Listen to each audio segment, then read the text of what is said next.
மறுமை என்பதை நாங்க தூக்கி அப்படியே வச்சிட்டோம். இது பிறகு பார்ப்போம். இப்ப நாங்க இந்த 10 வருஷத்துக்குள்ள என்னத்தை சாதிக்கிறது, இந்த 5 வருஷத்துக்கு என்னத்தை சாதிக்கிறது, இந்த 40 வருஷத்துக்குள்ள எதை சாதிப்பது, அந்த ஃபைல தூக்கி வைப்போம். இதை தூக்கி போய் பின்னால வைப்போம். எப்பயோ நடக்க போகிறது. இப்ப இல்லையே, அந்த சிந்தனையை உடைச்சி அல்லாஹ் சொல்றான், மா கத்தமத்தில் கதின், நாளைக்கு. மறுமை என்பது நாளை தான். இன்று வாழுகிறீர்கள், நாளை உங்களுடைய மறுமை. அதோட மறுமைக்கு என்ன அனுப்பிடுச்சுன்னு பாருங்க. மா கத்தமத் என்ன அனுப்பிடுச்சிங்க? நாளைய மறுமைக்கு இன்றைக்கு அனுப்புனது என்ன அனுப்பியிருக்குது? இந்த சிந்தனையோட வாழ்க்கையை வாழுங்கள். அப்போது மறுமை எங்களுக்கு வெற்றிகரமானதாக அமையும். சில தீனுடைய விடயங்கள் விளங்குறண்டா ஒரு மனிதனுக்கு மறுமை அவருக்கு முன்னால வர வேண்டும். மறுமையத்துக்கு பின்னால வச்சிட்டோம்டா, அல்லது மறுமையை தூரத்தில் ஆக்கிட்டோம்டா. இப்ப இல்லையே, மறுமை இப்ப வரப்போறலையே, எப்பயோ வரப்போ தூரத்தில் ஆக்கிட்டோம்டா, தீனை ஏற்றுக்கொண்டாலும் விளங்காது. விளங்காமத்தான் ஏற்றுக்கொள்வார்கள், விளங்கி ஏற்றுக்கொள்ள மாட்டார்கள். தீனை ஏற்றுக்கொள்வது பிரச்சனை இல்லை. எல்லாரும் சொல்லுவோம், அல்லாஹ் சொன்னது தானே, ஏற்றுக்கொள்ள தானே வேணும். குர்ஆன் வந்திருக்கா, அப்ப சரியா தான் இருக்கும். ஹதீஸ் தானே, அப்ப நாங்க நம்புறோம், நாங்க இல்லைன்னு சொல்ல இயலாதே. அப்படி மக்கள் ஏற்றுக்கொள்வார்கள். விளங்கி ஏற்றுக்கொள்வாங்களா? இல்லை, விளங்க மாட்டார்கள். விளங்காமத்தான் ஏற்றுக்கொள்வார்கள். சொல்ல, விளங்கி ஏற்றுக்கொள்ளனா என்னப்ப? விளங்காம ஏற்றுக்கொள்றது, விளங்கி ஏற்றுக்கொள்றது அப்படின்னா என்ன சொல்ல? அது எப்படின்னு விளங்கப்படுத்த இயலாது. விளங்குன ஒரு சமுதாயத்தை பார்த்தா விளங்கும். சஹாபாக்கள் எல்லாம் விளங்கி ஏற்றுக்கொண்டார்கள், விளங்காம ஏற்றுக்கொள்ளல, விளங்கி ஏற்றுக்கொண்டார்கள். ஆயத்திறங்குது, மந்தல்லதி யுக்ரிதுல்லாஹ கர்தான் ஹஸனன் ஃபயுதாயிஃபஹு, அல்லாஹ் கடன் கேட்கிறான், அல்லாஹ் கடன் கொடுங்க, அல்லாஹ் ரெட்டிப்பாக்கி திருப்பி தருவான். கடன் போய் அப்படி அறவிடா கடன் அப்படி போற கடன் இல்லது, அப்படியே கிடைக்கிறது மட்டுமில்ல, அதை போல பல மடங்கு கிடைக்கும். சரி, நாங்களும் ஏற்றுக்கொள்வோம். நாங்கள் மறுப்போமா இதை? அடே சரிதானே, குர்ஆன் அல்லாஹ் சொல்றான், அல்லாஹ் கடன் கேட்கிறான், ரெட்டிப்பாக்கி தருவான், ஓ அது ஹக்கு தானே. நாங்க யாருமே இதை சந்தேகப்பட மாட்டோம், ஏற்றுக்கொள்வோம். ஆனா விளங்காம தான் ஏற்றுக்கொண்டிருப்போம். ஏன் விளங்கி ஏற்றுக்கொண்டா என்ன செஞ்சாங்க? ஆயத்து இறங்கின உடனே ஓடி போனார். ஒரு சாவி ரோட்டில் நின்று கொண்டு மனைவியை கூப்பிட்டார். உம்மு தஹ்தா மனைவியை கூப்பிட்டார், வெளியில வா, நான் இது அல்லாஹ் கடனாக கொடுத்து விட்டேன், முழு தோட்டத்தையும் அல்லாஹ் கடனாக கொடுத்து விட்டேன். அல்லாஹ் கொடுத்து வீடு, அவரை வீடு அதுக்குள்ள சொல்ல, நாம இப்படி பேச இயலுமா? என் மனைவியை கூப்பிட இயலுமா? அவர் சொல்ல, நீங்க போங்க, நான் இருக்கேன்னு சொல்லுவா. சில மனைவி என்ன தெரியுமா பேசினா, என்ன பேசிருக்கணும்? அந்த வீட்டை மட்டும் விட்டு மற்றதை கொடுத்துக்கலாமே, அப்படி பேசினா நியாயம் தானே. வீட்டையும் சேர்த்தா கொடுத்துட்டீங்க, அப்படியெல்லாம் பேச விளங்கின பொம்பளை. அவ சொன்னா, ரபியத்தி திஜாரா, ரபியத்தி திஜாரா, ஓ லாபமான வியாபாரம், அல்லாஹ் கடனா கொடுத்துட்டீங்க, இருக்கிற வீட்டையும் தோட்டத்தையும் சேர்த்து கொடுத்துட்டீங்க, நான் வரேன் என்று சொல்லி சந்தோஷமா வீட்டை விட்டு வெளியில வந்தான். இது விளங்கி ஏற்றுக்கொண்டது. நாம அவ்வளவு சொன்னாலும் 1000 ரூபாய் காசை கொடுக்குறையா, 50 ரூபா கொடுக்குறையா, இல்ல பிறகு கொடுப்போம், ஒன்றும் இல்லை யோசிச்சு கொடுப்போம், இது விளங்காம ஏற்றுக்கொண்டது. நாங்க திருமணத்துக்கு லட்சக்கணக்கில் கோடிக்கணக்கில் செலவழிப்போம். பெண்ணாளைக்கு ஹஜ்ஜு பெண்ணாளைக்கு பல்லாயிரக்கணக்கில் செலவழிப்போம். உதயாவுக்கு 7வது ஒரு பங்கு இல்லையான்னு கேட்போம்.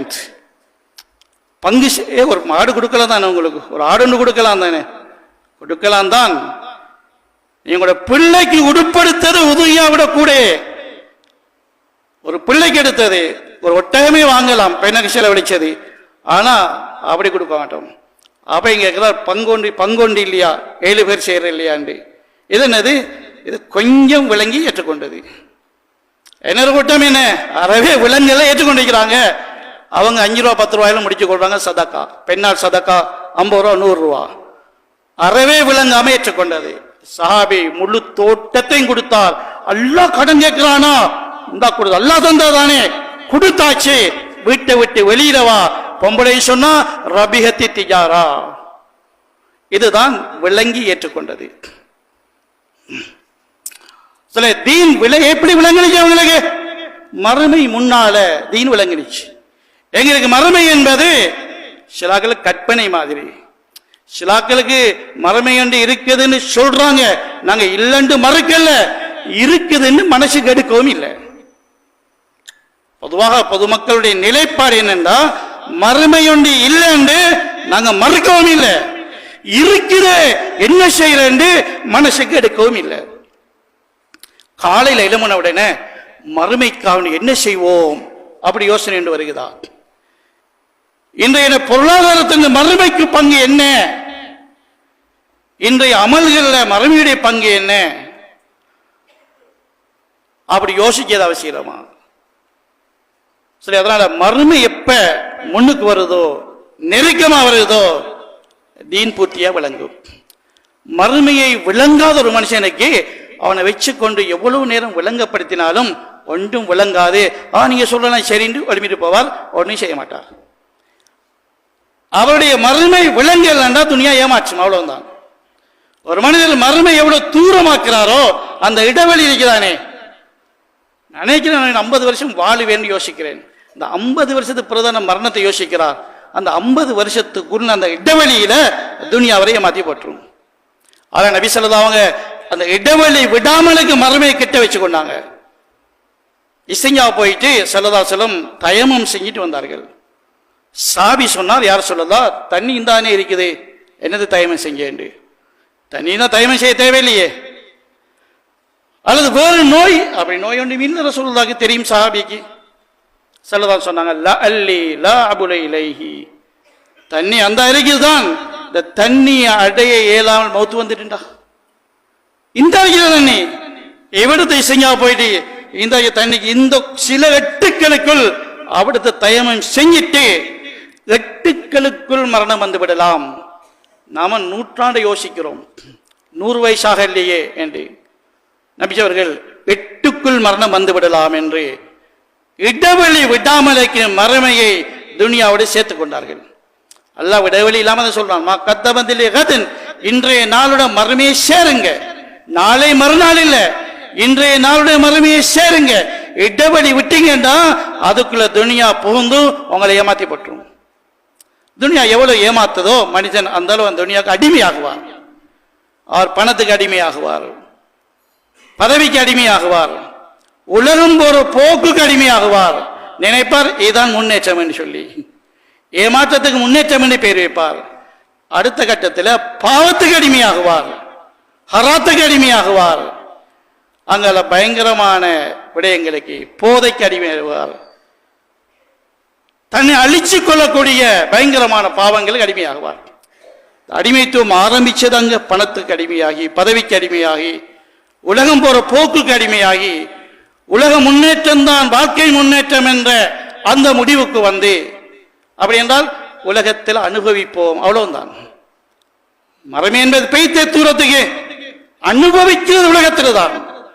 எங்கே எவ்வளவு அடையலுமோ அடைவோம், அனுபவிப்போம். இந்த முடிவுக்கு வந்து அப்படியே போக பாவங்களுக்கு அடிமையாகி ஹராத்துடைய பயம் இல்லாம போய் பிறகு போதைக்கு அடிமையாகி, மதுவுக்கு அடிமையாகி, போதை வசதிக்கு அடிமையாகி தன்னை அழிச்சு கொள்ளக்கூடிய நிலைக்கு மனுஷன் வந்துடுவார். ஏன் அல்லாஹ் தஆலா மனிதர்களை அழைக்கிறான், யா அய்யுஹல்லதீன ஆமனு ஸ்தஜீபு லில்லாஹி வலி ரசூல், ஈமான்கொண்ட மக்களே அல்லாஹ்வும் ரசூலும் உங்களை அழைச்சா விடையளிங்க. என்ன கிடைக்கும் தெரியுமா? லிமா யுஹ்யீக்கும், அல்லாஹ் உங்களை வாழ வைப்பான். ஈமானுடைய உயிரோட்டம் கிடைக்கும், வாழ்க்கை செழிப்பாகும். அல்லாஹ் ரசூலுடைய கட்டளைக்கு நீங்க விடையளிங்க, வாழுவீங்க. அடுத்தவங்க மாத்தி போட்டா என்ன வரும்? அல்லாஹ் ரசூலுடைய கட்டளை நீங்க புறக்கணிச்சா சாகுவீங்க, நீங்க அழிவை நோக்கி போவீங்க. வாழுவீங்க தான். வாழ்க்கையின் ஒவ்வொரு கட்டமும் சாவை நோக்கி போய்கொண்டிருக்கும், அழிஞ்சு போற வாழ்க்கை. இன்னைக்கு வாழ்ந்தது வாழ்க்கையா இருக்காது. இன்றைய வாழ்ந்ததுடைய முடிவு ஒரு விரக்தி, ஒரு சோகம், வாழ்ந்த மாதிரியே இல்லை. இந்த நாள் செத்து போன நாள் மாதிரி, செத்து போன உணர்வுகள், சோகத்துடைய முடிவுகள். எப்படி ஒவ்வொரு நாளும் செழிப்பாக இருக்காது, சோகமாகவே கழிஞ்சு போகும். அவர் கடைசியில சாகுவதற்கு முன்னாலே சாகுவதற்கு முடிவெடுப்பார்கள், தற்கொலைக்கு போவார்கள். மரணம் வரல, மரணத்தை யோசிக்கிறான். ஏன்?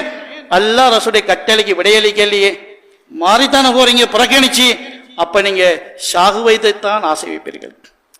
சரி, அல்லாஹ் ரசூலுடைய கட்டளையை விடையளித்த மனிதர் அவர் மரணம் வருந்தானே, அப்ப அங்க சாகுறாதானே? இல்ல, அவர் மரணத்தின் நேரத்தில் அவருக்கு நிரந்தர வாழ்க்கை நன்மாராய் சொல்லப்படும். ஊர் உலகமெல்லாம் சொல்லப்படும் மரண அறிவித்தல். ஆனா மலக்குகள் வந்து நெல்வாழ்வின் அறிவித்தல் கொடுப்பார்கள். புறக்கணிச்சு போன மனிதர் வாழுகிறார், உள்ளம் மரணத்தை ஆசை வைக்கிறது. சாகுவோமே சாகுவேமே, நஞ்சு குடிச்சிட்டு சாகுவோமா, அல்லது சாகுறேன்னா உலகத்தை விட்டே போறது. ஆக முன்னால் உள்ள ஸ்டெப் என்ன? ஊரை விட்டு ஓடுவோம், நாடை விட்டு ஓடுவோம், குடும்பத்தை விட்டு ஓடுவோம், கடைசியில் தான் உலகத்தை விட்டு ஓடுவோம். ஏன்? அல்லாஹ் ரசூலுடைய கட்டளைக்கு விடையளிக்கண்டா வாழுவது உங்களுக்கு வெறுப்பாயிரும், வாழுகின்ற இடம் வெறுப்பாயிரும், குடும்பம் வெறுப்பாயிரும், சமூகம் வெறுப்பாயிரும், ஊர் வெறுப்பாயிரும், நாடு வெறுப்பாயிரும், கடைசியில உலகமே வெறுப்பாயிரும். எங்க நான போய் சாகுவோம்னு முடிவெடுப்பீங்க. உலகத்தில் பார்க்கிற முன்னேற்றம் அடைஞ்ச நாடுகளில் கல்வியில முன்னேற்றம், பொருளாதாரத்தில் முன்னேற்றம், அரசியல முன்னேற்றம், அப்ப நம்ம மனுஷன் வாழ்க்கை எப்படி இருக்குது? அந்த நாடுகளிலே வருகின்ற ஒரு செய்திதான் தற்கொலை. உலகத்தில் டெக்னாலஜியில வேகமா முன்னேறிய நாடுகளில் உண்டு ஜப்பான். உலகத்தின் தற்கொலையில வேகமா போற நாடு ஜப்பான். தற்கொலையில் வேகமாக போய்கொண்டிருக்கிற மக்கள். ஏன்? அல்லாஹ் ரசூலுடைய கட்டளைக்கு அவங்க விடையளிக்கல, சாகரத்தை நோக்கி போய்கொண்டிருக்கிறார்கள். சடப்பொருள்களின் முன்னேற்றத்தில் வாழ்க்கையை எல்லாம் அமைக்கவில்லை.